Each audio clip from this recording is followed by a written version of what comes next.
All right, to Canada now, and I want to introduce you to Jake Danson. He's a sports fisherman.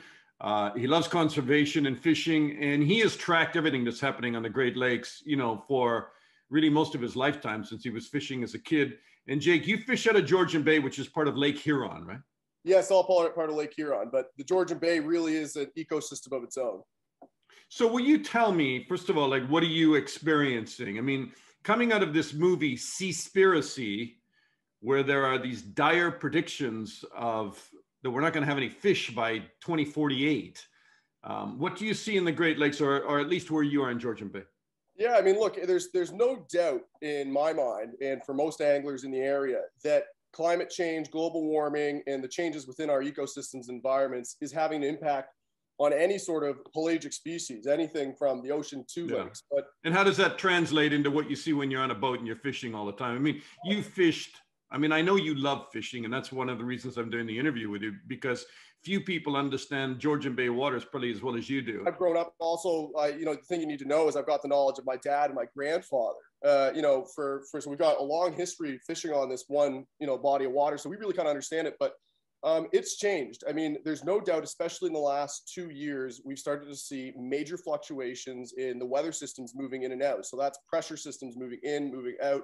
And that really determines how active our fish are going to be. So climate change and what we've noticed here from the impacts on the environment has actually had a drastic impact on how aggressive our fish are and how many fish we're catching.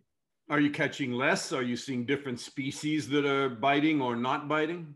Totally. And actually, what it really is, the reason you're catching less is because, you grow up hearing about, fishing is so much about word of mouth. So I know from fishing with my dad and fishing with my grandfather and my other anglers in the area, we know where the fish are at every particular part of the season.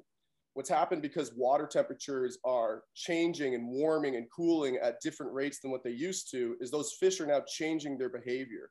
So for example, we're in springtime here, and lake trout, which is the main species to fish for, should be up on the surface. But because the temperatures have been so cold, we're actually only have about 40 degrees surface temperature, and that's uniform throughout the whole bay. So they aren't actually on the surface. They're down deep trying to find a place where there's a comfortable zone that doesn't have fluctuations in temperature. And that's people find that confusing. People find that confusing when you talk about global warming. They think the waters are warmer. You're saying that they're colder.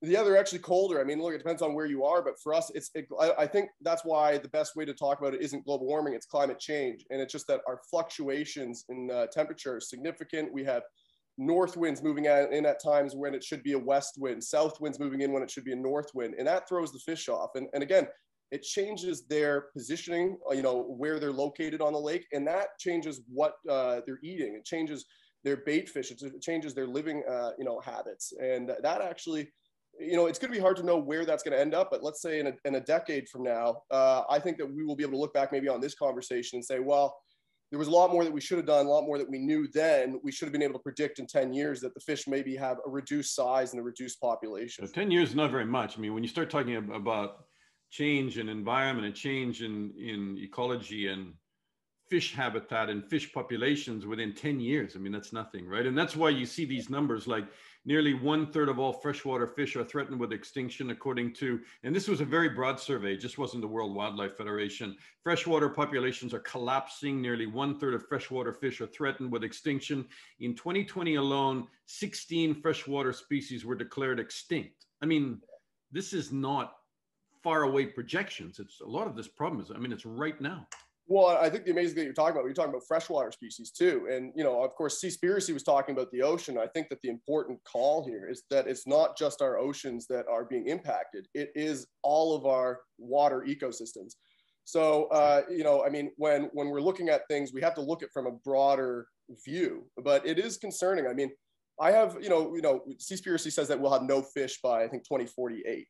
Right. And a lot of people have debunked that. I mean, they say a lot of people debunk that, and it's right. And I'm not going to sit here and say in 10 years from now, the lake trout won't be in, Georgian Bay anymore. But what I will say is that the lake trout that we're going to see in 10 years from now can be very different than what we're seeing today and be very different than what we saw 10 years ago. Right. And that's where we can actually make an impact now. There's things that we can do right now that can change that and kind like of what? this negative. Well, Look, I mean, first of all, it seems like for especially Seaspiracy and a lot of people, there's a lot of fear mongering, which is okay when you get a call to action, but you need to come up with, a real significant and, and reliable solution to it. You can't just scare people and leave them with, nothing to work off of and just say, okay, well, we're going to cancel fishing, cancel eating fish. And it really is no different than what we're seeing with our ground ecosystems, our above ground ecosystems like trees. We have an issue with carbon dioxide. So what do? We plant trees. We create national parks. We actually try to create programs where we educate youth and get them integrated into the ecosystem so that they can create a greater. Right. So how does that translate into fishing then? Fishing, we need to increase stocking programs. We need to create larger swaths of conservation zones where there's no fishing allowed. And we need to increase our regulations, which really is going to come down to government legislation. So, I mean, we need to be on our government officials to in terms of oceans, completely eliminating bottom trolling, completely eliminating gill nets. But at the same time, we need to find a solution that works right now. And that is going to require funds, and it's going to require participation from the global community. So what should they be doing where you fish, for example, in Georgian Bay? Are you talking about restocking, or are you talking about setting aside areas that cannot be fished? Or what would you say are the major headlines if you had to pick, say, the top three right now? There's three things to it. So first of all, stocking programs. Second of all, it needs to be regulation. And then third of all, it needs to be enforcement. So we have a great job. I'm in Parry Sound. We call it the Big Sound of Parry Sound on Georgian Bay here. And we kind of have a unique ecosystem. We have lake trout here that you can only find here, and they're naturally produced. And so we have a big strait that leads into the Big Sound called Killbear Channel. And it is a complete no fish zone. And it has been the lifesaver for the lake trout in our bay. I mean, prior to, me being born and me being around, there was commercial fishing in the Great Lakes, and whitefish and lake trout pretty much got wiped out. But because they created this large conservation zone, we actually now have, lake trout that are going to be there consistently. The thing is, how do we further, assist that population so that we can actually reach a sustainable standard, but also increase the amount of people fishing? I mean, I told you already, Dana, we talked about how the fishing industry, because of COVID, has seen a giant increase in anglers. So that's a lot more pressure on the ecosystem. And I would have so thought it was opposite. I was going to ask you about that. I mean, I would have thought Canada closed its border to the US for the last year. I would have thought all those tourists are not coming. All those fishing tours are, stopped dead at the border. I would have thought that you would see a resurgence of fish population. Well, I mean, that's, I think, what some people were hoping for. Definitely at the beginning of the pandemic, when things were first locked down and people couldn't get their boats out of storage, people were really stuck inside their houses. We actually probably saw, a benefit to our environment. But people don't have anything to do. There's a lot of spare time. I noticed that, for our ice fishing season, the lake was covered with ice huts of people fishing, just trying to be active because they have the time, which is actually a great thing to do right now. And that's why I'm kind of concerned about Seaspiracy. Creating this negative light, not just on the commercial fishing industry, but of fishing in general. Because now, let's talk about that for a minute. Sorry to interrupt, but so you're attached to Rapala Pro. Yes, that's a company that manufactures lures and fishing products to catch fish. Yes, Rapala is the world's largest manufacturer. Yeah, the more people who fish, the better for them, right? Yeah, of course. So it seems odd. A lot of people, when you talk to people who are fishing all the time, who talk about ecology and talk about conservation, because they expect that you would be kind of the guys that are committing the biggest, offenses in terms of taking fish from the waters. But you say it's actually opposite with sports fishermen who really understand the same lakes and go to the same places. They're actually pretty responsible. Well, exactly. I mean, look, our for some people, our livelihood depends on it, right? They need the fish to be there in order to take out, guides and be able to sell fishing gear. So, a company like Rapala, they've done an excellent job to kind of change the environment around fishing. They've created something very youthful. They've created something that's very, contemporary and on point. And so what we're able to do is actually, Dana, you've got your two sons and they love to fish. And I'm sure Seaspiracy has kind of made them hold their breath a little bit, take a step back and say, well, maybe I don't want to do this. But what they need to recognize is that by purchasing a license, by purchasing fishing gear and immersing themselves in the environment, you're getting a greater appreciation for the environment.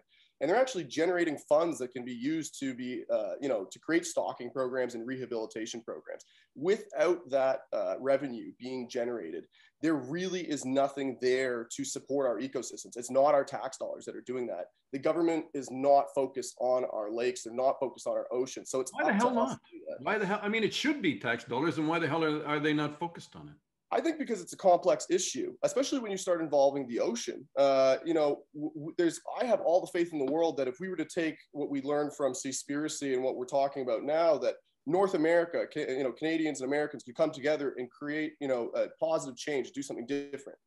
But the actual impact of that on a global scale is minuscule. And the truth is that what we can't do is change the Chinese fleet, which really is what is controlling the ocean. So even if we were to stop eating fish completely, even if we were to stop fishing completely, the Chinese fleet would only continue to grow, and they don't care about conservation. You saw it at the beginning of the film in Taiji, even though that's, Japan. The film asks, what do we do about Taiji? If we can't resolve an area that's the size of a football field, then we can't deal with the rest of the ocean. And their response to that was to just cancel fishing altogether.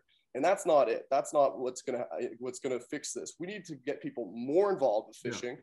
We need to increase the prices of fish so that we can decrease, the amount of unsustainable fishing that's occurring. And there have been some breakthroughs in sustainable fishing, according to experts. I mean, it depends on. There's a lot that are overfished, but there is some sustainable fishing, like certain tuna.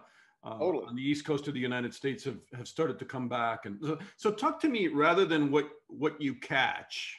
I was struck when I went out with you and your dad fishing on what you throw back, and you threw back some really big fish. I mean, you do a lot of catch and release.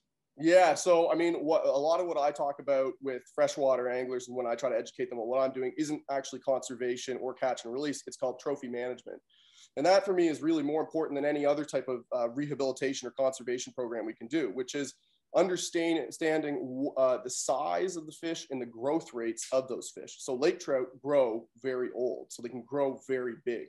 So we know, based on our location here and where I'm fishing, that any fish over really 5 pounds is going to be a fish that's been in the water for quite a long time. And it also is going to be a major producer of eggs and offspring. And the genetics that those eggs hold also have the greater potential to reach a larger size, which is really important for the sustainability of the ecosystem. So for us, it's all about the right size. I might catch 100 fish in a day. And if I'm keeping a fish that day, I bet you I'll only find one that really perfectly fits what I want to keep.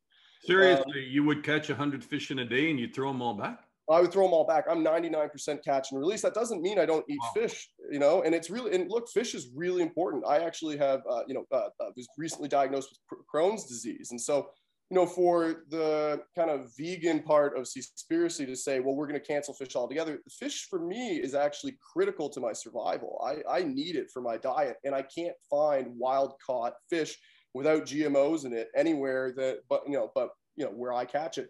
And I think, if people are so worried about the type of fish they're eating, how it's being caught and whether it's being caught sustainably, well, go pick up a fishing rod and catch the fish yourself, and you'll know exactly if it's sustainable or if it's not. That's really, really important point. So, Jake, good to talk to you. Jake Danson with Rapala Pro.